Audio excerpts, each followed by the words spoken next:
what's up? Hello. Back by popular demand, Polo Ascencio is my guest today on Cardinal Territory. We're coming to you.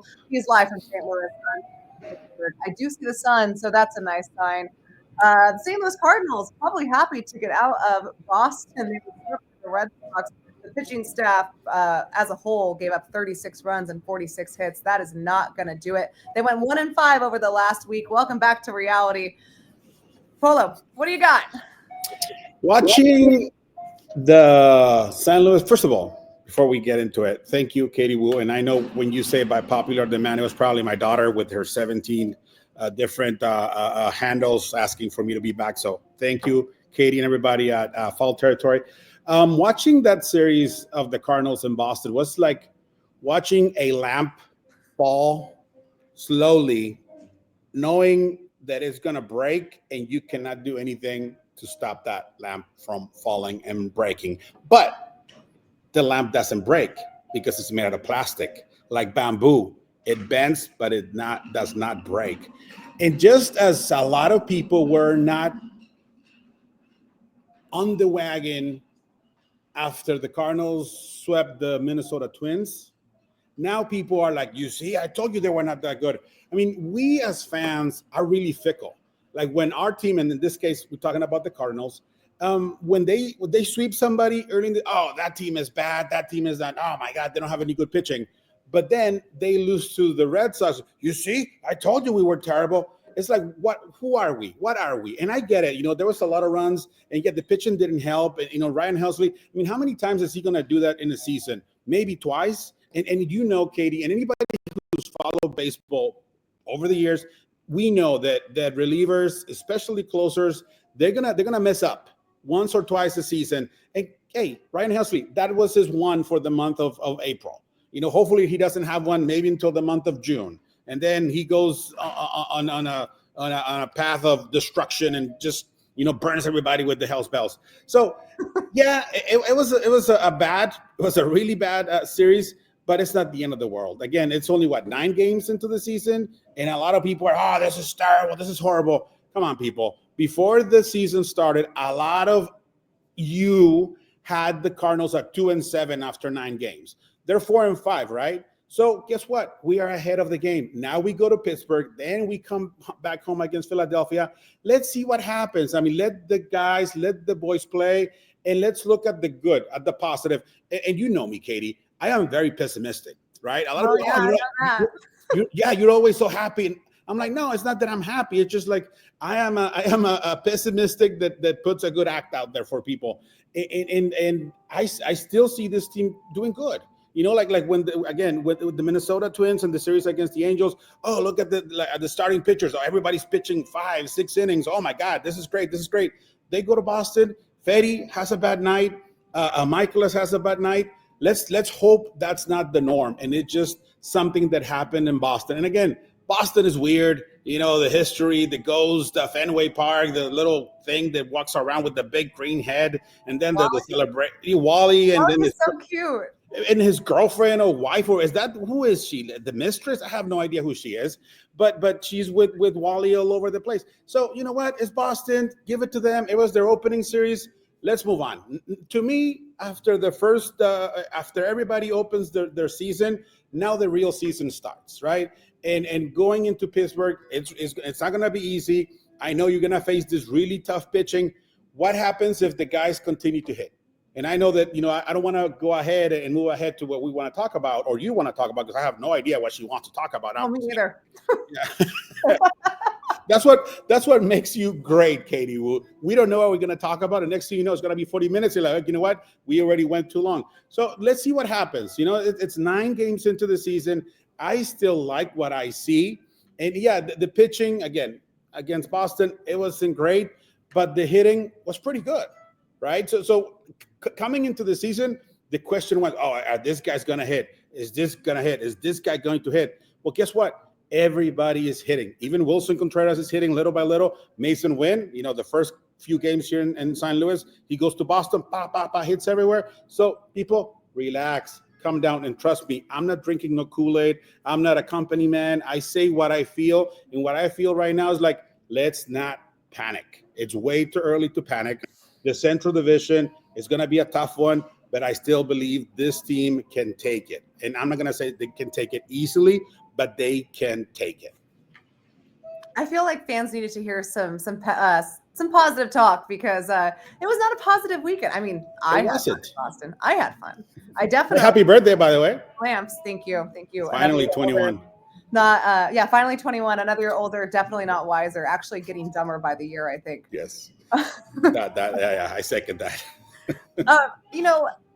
I think it was just not a very positive weekend in general, not just because of the pitching performances. Obviously, you talked about Fetty, not a good spot. Miles, disastrous outing. Palante was all right. He's working on some things. It wasn't an efficient outing by any means, but he kept them in the ball game. But we have to get to some news first, and we'll thank our friends, FanDuel Sports Network, for their scouting report here. Iván Herrera hits the 10-day injured list officially today. Yoel Pozo selected for Memphis with the corresponding move. Herrera left knee inflammation sustained in game 1 of Sunday's doubleheader. And I don't know if you watched it in real time. I did. It was a non-contact injury as he was running from first to third on a Nolan Arenado single in the third inning. And anytime you see a non-contact injury, specifically with the leg, I always feel the worst. And I saw it immediately with my little binoculars. And the way that Herrera stopped immediately and could not put any weight on his leg, and how fast Oli Marmol and head trainer Adam Olson came out, I immediately thought, oh no, I hope this is not like an ACL or an Achilles situation. Good news here, while it is certainly not good news that Herrera, who's been the Cardinals' best player, will miss time, the Cardinals believe he's avoided any serious damage. He went under MRIs and testing in Boston, and all of those showed no structural damage. Meniscus is fine. Ligaments are fine. There is some inflammation, so he will require that IL stint. But all things considered, they don't think it's a serious injury. We talked to Herrera after Sunday night's game. He said the same. He said it felt like a shooting pain when it first happened, but now that he's been able to walk around, put some weight on it, it's not as bad as anyone initially feared. So we hate that for Herrera. We hate it for Nolan Gorman, who ended up on the IL on Friday with a right hamstring strain. But if we're taking some silver linings from these players' injuries, it's that neither are expected to miss this amount of time. Now, what does this mean for the Cardinals and their catching situation? Rachel Pajes, he's going to take the majority of the starts. I'm not sure if he's going to be cleared to go today. Travel day, and now here they are in Pittsburgh for the night game.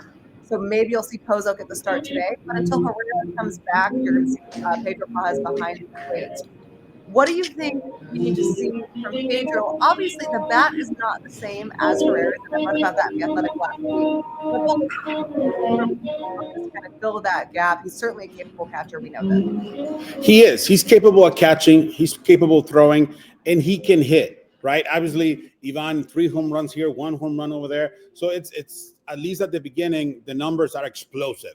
They're like they are on your, like in your face. Everybody looking at the 4 home runs. But Pedro can hit. He proved it last season when he had consistency, and he is going to be able to hit. Now, with Iván out, hopefully, again, I don't know much more than what you just said. Hopefully, it's just the 10 days. Hopefully, he comes back. And when he comes back, how is he going to come back? Is he going to be able to play behind the plate? Is he going to be able to stay, 7, 8 innings a game, and then in the 9th, Pedro comes in and finishes it? Is he going to be able to do that? So I think Oli and the coaches are going to have to be really careful with him. And knowing Iván, and we all know that he works really, really hard, not only as a catcher, as a hitter, but also with his body, like conditioning and all that is really tough. He is hard on it. So hopefully that work that he did in the offseason translates to now. Right. And he comes back strong. He comes back a little relaxed and a little, just not so much pressure on him or his knees. No pun intended. So let's see what Pedro does. And what I've learned about Pedro Picapiedra, as I called him, by the way, so when I called Pedro's home runs, I say Pedro Picapiedra because in Spanish, Fred Flintstone is Pedro Picapiedra. So when I called the Yabba Dabba Doo, it's not me just saying stuff that makes no sense. Trust me, makes sense because it's Yabba Dabba Doo. Ro at the end, duro means hard. So Yabba Dabba Duro, Yabba Dabba hard. Pedro Picapiedra, Fred Flintstone, hits the ball really, really hard. There you go. In case you were wondering why I do yabba dabba do. And by the way, he told me when he was a little kid, some people called him Pedro Pica Piedra because he's strong and hefty like Pedro Pica Piedra. So with that said, I think this is not a terrible situation for the Cardinals because, as you know, Katie, and as we know, baseball gods always puts everybody in place, right? They always have a way of fixing or putting people in place. And what this does, it tells the Cardinals, play Pedro a little more behind the plate. And then when Iván comes back, take it slowly with him, and you have another option when it comes down to DH. Now, again, I don't know what Oli and the coaches are doing. So hopefully this is more than hurts the Cardinals, helps them set up different things, different situations. And I know that the start of the hitting has been really, really good, except maybe for Wilson Contreras that he's going to get there. But I'm not worried about Pedro being behind the plate and not having the bat of Iván Herrera. Somebody else is going to pick it up. And the other thing about Joel Pozo, I had a chance to talk to him. I was actually there in spring training when he showed up for the first couple of days, and he was talking to Moises Rodriguez, who is scouting international for the Cardinals. And Moises told him, we tried to sign you back in the early 2010s when you were still in Venezuela, but then he signed with Texas. And the story goes, and I retweeted your tweet yesterday. He told Moises there, so like, well, in November, I signed with the Braves one day, and then the very next day they released me. They didn't even let me know. Like, he didn't have a job, and he didn't even know. And then somehow the Cardinals figured it out. The agent called, I believe, and that's how they signed him. So this kid, he's not a young kid. He's not a rookie. He's somebody with a lot of experience. He's been in professional baseball since 2013 when he signed with Texas. So I believe he will be a very good backup until Iván comes back. And let's see what happens then. But for now, Cardinal Nation, don't worry about it. Pedro's going to be fine. He's going to be fine behind the plate. And I'm a big believer of the power of Fred Flintstone and the Bronto Burgers of Pedro Pica Piedra. So that's what I have for you, Katie, on that regard. Well, if Cardinals fans are interested in knowing more about Joel Pozo, there's a really strong story by. Is it Joel or Joel? You know what? Let me check the pronunciation. I think it's Joel. I mean, it is with a Y, but I believe he pronounces it Joel. Okay, so take it for what it's worth. In the MLB pronunciation guide that was sent to us earlier today, it says pronounced Joel. So Joe with the J or with the Y? J-O-E-L. The E-L is capitalized. You see, in Spanish, that is Joel. I'm gonna just ask him when I see him. Yes. Great. That's great. Great journalism. Capital J journalism. Yeah, it's paying off. Arizona State University School of Journalism pays off. But Pozo has such an interesting and unique story, and Levi Weaver of The Athletic did a nice profile on him a couple of years ago. And his story, I'll say, does not start out in the most uplifting ways, but to get where he is now and the lessons that he's learned, I strongly recommend any Cardinals fan go read it and check it out. But yeah, we'll see him. We'll see Pages behind the plate. I'd like to see Pedro do a little bit better with the framing. I thought on Sunday it could have been a little better. But again, this is a guy who is commended by his teammates for his game prep, for his preparation, his study plan. I mean, Andre Palante was singing Pedro Pages' praises yesterday after the game. Pedro works very, very hard.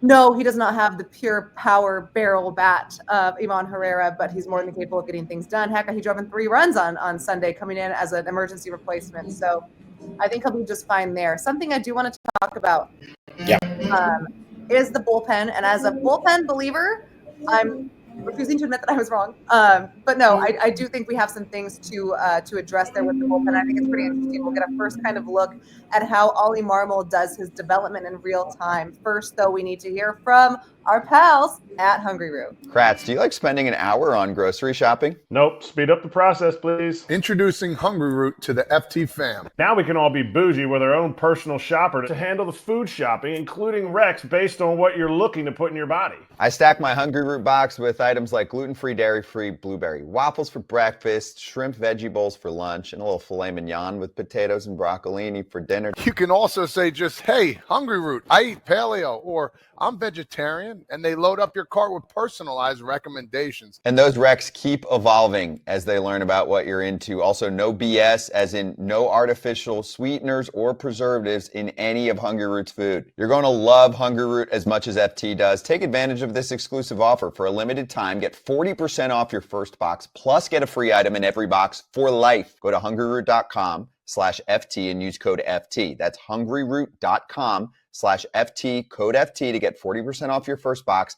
and a free item of your choice for life. No shade, no cap. I just got really, really hungry. So I haven't eaten yet today. 2:00. Let's talk about beat writer travel. Quick rant, and this is part of the job. I'm used to it by now. But we just did a doubleheader, 19 innings, because anytime there's a doubleheader, there's going to be extra innings, which is the rule.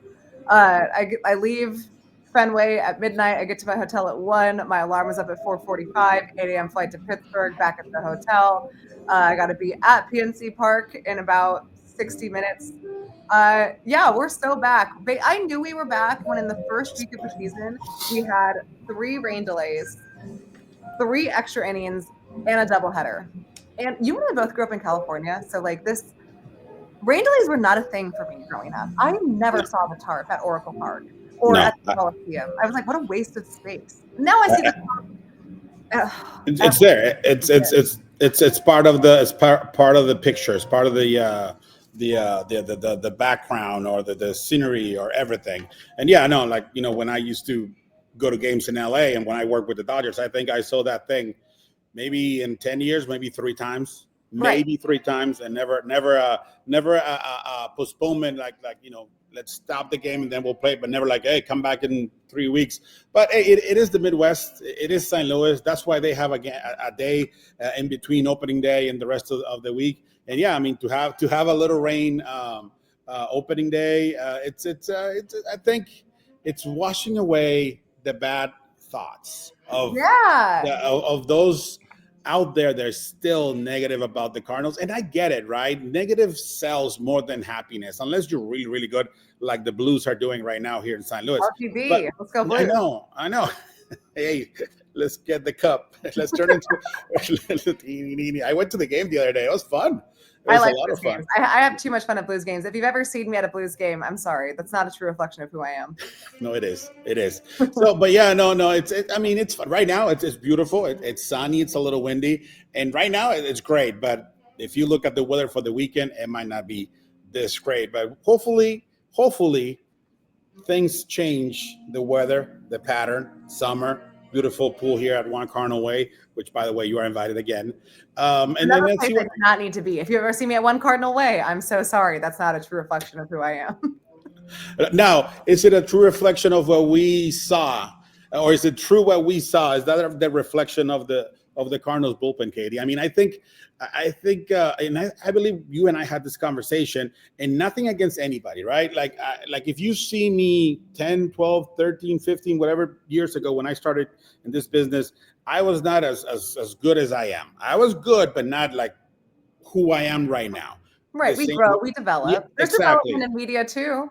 So, and there's development in baseball. And I get it. They have the minor leagues, high school, college, minor leagues, then the big leagues. And I still think this bullpen is really, really young. Even though, Roycroft was here last season, Leahy was here last season, Ryan Fernandez had a great season, Jojo's been here for a couple of years, of course, Helsley and Phil Maton, he's the veteran, and you can tell he is the veteran. Yes. He comes in, and it's basically lights out. So when it comes down to the bullpen, I like it, but I don't know if I love it yet. And I feel that if this Cardinal team continues to win, and they're going to continue to win, I don't know. I wonder if there might be a change or two coming in the bullpen because, like I said, experience makes you better most of the time. So hopefully the experience makes the guys better. And you saw them in Boston. They were used over and over again. Now let's see what happens in this series in Pittsburgh. I mean, Graceffo yesterday, he came in and he took it for the bullpen, right? Yeah. So that was good to see. But now let's see what happens with the Pittsburgh Pirates, and let's see how the starters react to what the bullpen, how much the bullpen has been working, and let's see what the coaches say in a couple of days. hopefully, Sonny and everybody else goes 7, 8 innings and we don't talk about this. But let's see what happens. And I'm not worried about the bullpen. I'm not worried about any part of this team. Not yet. It's way too early to start saying, I'm not, oh my God, here we go again. Oh, I'm not going to the stadium. Nah, it's way too early. It's 8, 10 in the morning. Nobody wakes up with a bad mood unless they go out the night I beg to before. differ. I was going to say. I woke up pretty mad a couple days ago. That's what I was saying. That's what I was going to say, but you don't let me finish. Unless you're Katie Wu in Boston, and you wake up regretting the next day what you did. Oh, I have zero regrets. I do not regret anything. No regrets, like that tattoo from that guy. No regrets. I'm glad you talked about the bullpen. Let's talk about this. 2 righties that need to get right. Creative. Ryan Fernandez and Chris Roycroft. They are going to be 2 instrumental people in this bullpen. We talked about Ryan Helsley. Yeah, not a great outing from him on Sunday, game 1, but he's still Ryan Helsley. Phil Maton. If you're going to make one free agent signing, it better be a good one, Mr. Mozeliak, and it is a good one so far. I think a great one. You have really locked down the 8th and the 9th, but I thought it was interesting how we saw Fernandez and Roycroft used over the weekend. These are guys, Fernandez in particular, who has not fared well to start the season. And the Cardinals had slotted in Ryan Fernandez in this high leverage role for this year based on how well he did in his rookie year last year. He had a fantastic rookie campaign as their Rule 5 pick, and he's earned this opportunity. There's always going to be some setbacks and adjustments, right? And with Fernandez, it was clear very early on that he was struggling to locate his slider. And that's a big pitch for him. So this is not something that guys can fix in a bullpen session, especially young players and inexperienced players like Fernandez that, don't necessarily have the skills to adjust in real time yet because they haven't been in the league long enough to do so. So on Friday, we saw Fernandez enter the game with the Cardinals trailing. That's usually not the spot that Oli Marmol is going to use him in. However, he needs Fernandez to get right in real time. And he's not going to throw them in there with a lead if he knows that one of his setup guys is not feeling confident about how to land his slider and also his cutter. Those 2 pitches are correlated and related to each other and how Fernandez uses them. Oh my God.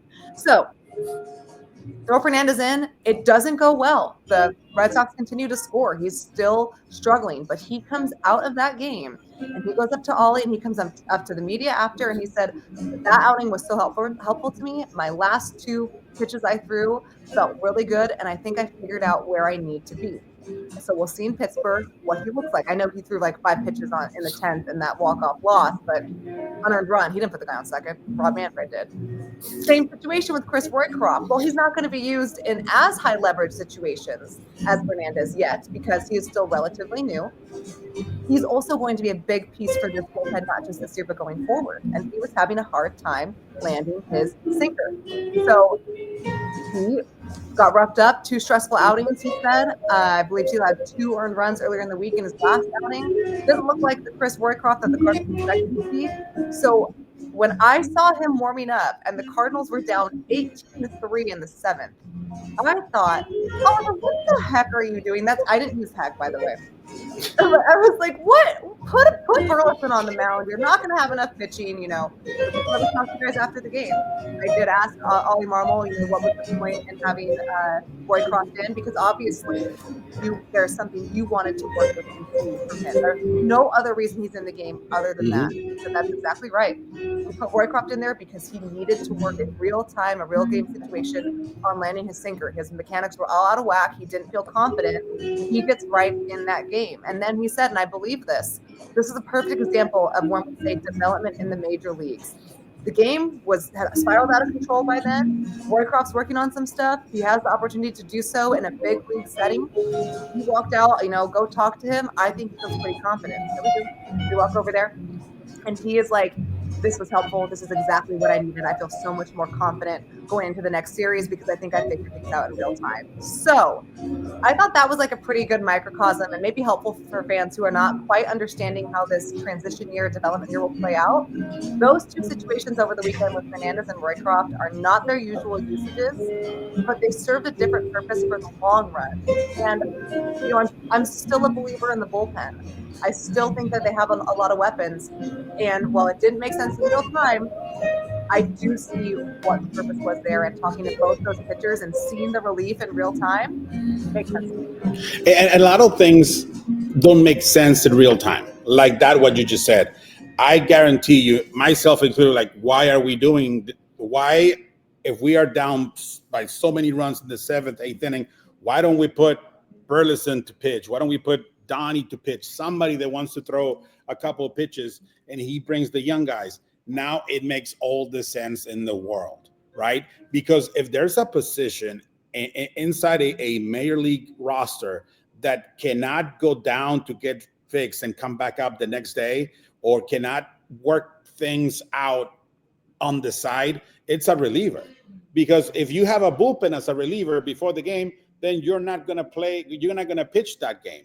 And if you pitch the night before, now you're really tired because you've been used 2 times in a row. How many times do we bang our heads when we see relievers warm up for an inning and a half? And then they come into the game and boom, boom, boom. So that's what happens. So you and the rest of St. Louis media that asked that question to Oli, that was a great question. And that puts light on a situation where a lot of us sometimes don't understand, right? And a lot of the fans don't have the chance to ask those questions, and you guys do, and you did. And what was the answer? Well, yes, I know that maybe tomorrow we're not going to be able to use him, but guess what? The season is not just tomorrow. It's only 9 games in the season. We need to work things out with these young kids. And if for some reason they cannot work it out while they are here in the big leagues, then we might send them down, bring somebody up, or go, sign somebody or make a trade and bring somebody else. So that to me, that makes perfect sense. And I hope that using them in those situations, even if they got, if they give up a bunch of hits, or as some people say, they got rocked, hopefully getting rocked that day means getting better the rest of the month, the rest of the season. And I like that. I like that. Like, give these kids a chance. Like, how many times we hear on the radio or whatever, oh, well, let them play. Let the kids play. Well, let them learn. Let them learn. Well, guess what? They are learning. And again, what is it, 4-5? That's not a bad, yeah, it's a losing record by 1 game, but it's not a bad record. Like, it really is not. Like, I like it. I like that. And now that you say that and you ask that question and you bring it to us here, now I feel a lot better. Like, for real, I'm not kidding. I feel a lot better because now I know that something that I knew, that it's hard for a bullpen piece to get better as they go. This is how you use them. This is how you help them get better. And yes, maybe they won't be available for today, but guess what? There's another game tomorrow. There's another game on Wednesday. Then we come home on Friday to face the Phillies. So I like that. I really do. And those guys, the Roy Krause, the Leahy, the Fernandez especially, they have the trust of the manager. They have the trust of Dusty and everybody else in that coaching staff. So when somebody trusts you, and just in general in life, when somebody gives you their trust, I don't think there's anything bigger that somebody can give you than their trust.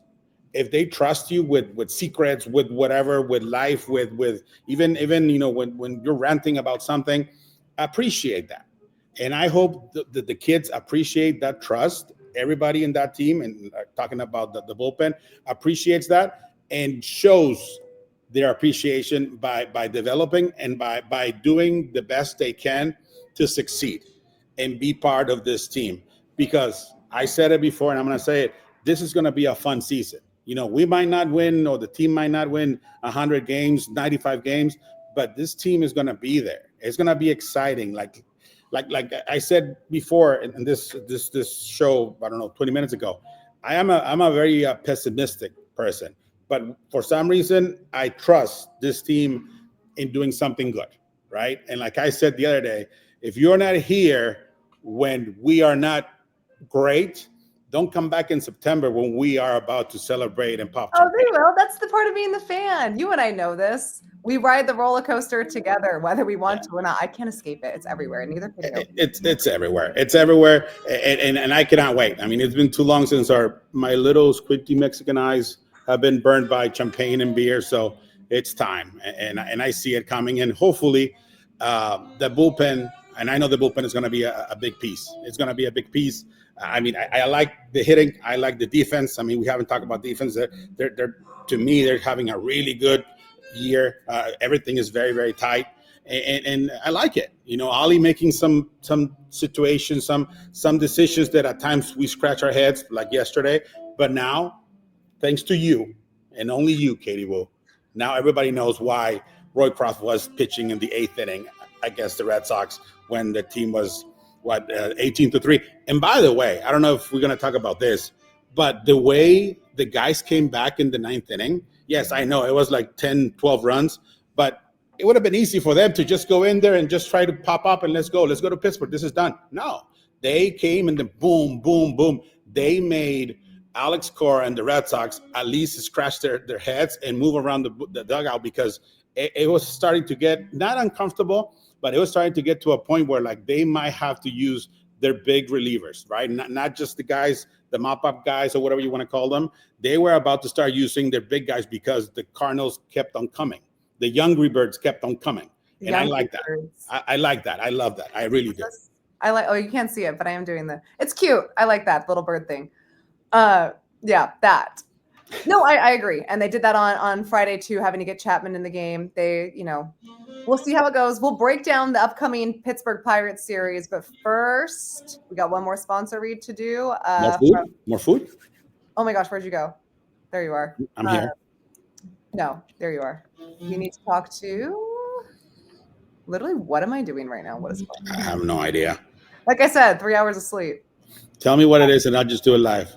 No, I found it from our friends at FanDuel Sports Network. You can now stream the St. Louis Cardinals games through FanDuel Sports Network. And if you use the promo code BASEBALL30, you can start it off with a 30-day extended free trial at FanDuelSportsNetwork.com/packages. This deal expires May 2nd, 2025, $19.99 a month after free trial. Cancel during the free trial to avoid charges. Eligibility restrictions apply. Visit FanDuelSportsNetwork.com for details. Yay. And I believe with the SAP option, you can listen to my lovely voice with Benji Molina doing the game in Spanish. So I love the way Chip does it with Brad and Alexa and everybody at the network. But if you want to give us a little chance, just go to the SAP option on your app or whatever. And, you might be entertained by a Yabba Dabba Doo or something interesting like that. That makes no sense when it comes down to baseball. But then again, baseball makes no sense. Baseball makes no sense. Do you enjoy that? Do you enjoy working in such a nonsensical industry? Yes, because I make no sense. I make no sense. And one of the sayings that I heard from the great Manny Mota, pinch hitter extraordinaire from the 70s and 80s with the Dodgers, he used to tell me all the time, and once in a while still, is like, Polo, baseball is so weird that the baseball is round and it comes inside a square box. Make that make sense, right? There's the baseball, there's the square box, there's little holes, there's little ways, air. So the fans and everybody else, we need to fill up that box with little grains of happiness and enjoy baseball, because at the end, it's a great sport. It's a family event. Bring your kids. I know that, my kids and I, and a lot of people that I know, we have a tight relationship because of baseball and because of sports.